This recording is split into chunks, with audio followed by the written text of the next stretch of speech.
ہر مسلمان کو سلام کرنے چاہیے، خواہ ہم اسے جانتے ہوں یا نہ جانتے ہوں۔ حضرت سیدنا عبداللہ بن عمر بن عاص رضی اللہ تعالی عنہما سے مروی ہے کہ ایک آدمی نے حضور تاجدار مدینہ صلی اللہ تعالی علیہ وآلہ وسلم سے عرض کیا، السلام کی کون سی چیز سب سے بہتر ہے؟ تو آپ صلی اللہ تعالی علیہ وآلہ وسلم نے فرمایا، یہ کہ تم کھانا کھلاؤ مسکینوں کو اور سلام کہو، یہ ہر شخص کو، خواہ تم اس کو جانتے ہو یا نہیں۔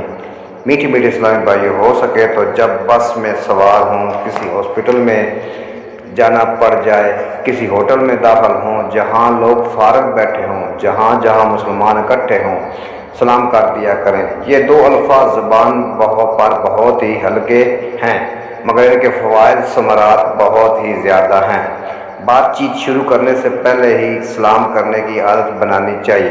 نبی کریم صلی اللہ تعالیٰ علیہ وآلہ وسلم نے فرمایا، السلام قبل الکلام، یعنی سلام بات چیت سے پہلے ہے۔ چھوٹا بڑے کو، چلنے والا بیٹھنے ہوئے کو، تھوڑے زیادہ کو اور سوار پیدل کو سلام کرنے میں پہل کرے۔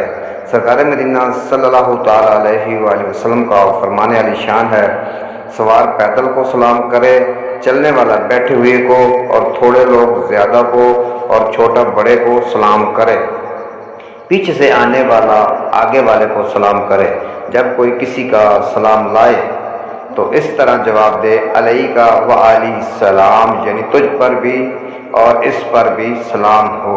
حضرت غالب رضی اللہ تعالی عنہ فرماتے ہیں کہ ہم حسن بصری رضی اللہ تعالی عنہ کے دروازے پر بیٹھے ہوئے تھے۔ ایک آدمی نے بتایا کہ میرے والد ماجد نے مجھے رسول اللہ صلی اللہ تعالیٰ علیہ وآلہ وسلم کے پاس بھیجا اور فرمایا، آپ صلی اللہ تعالیٰ علیہ وآلہ وسلم کو میری سلام عرض کریں۔ اس نے کہا، میں آپ صلی اللہ تعالیٰ علیہ وسلم کی خدمت میں بابرکت میں حاضر ہو گیا۔ میں نے عرض کی، سرکار مدینہ صلی اللہ تعالیٰ علیہ وآلہ وسلم میرے والد صاحب آپ صلی اللہ تعالیٰ علیہ وسلم کو سلام عرض کرتے ہیں۔ حضور سید دو عالم صلی اللہ تعالیٰ علیہ وآلہ وسلم نے فرمایا، علیکہ وعلی ابیک السلام، یعنی تجھ پر بھی اور تیرے باپ پر بھی سلام ہو۔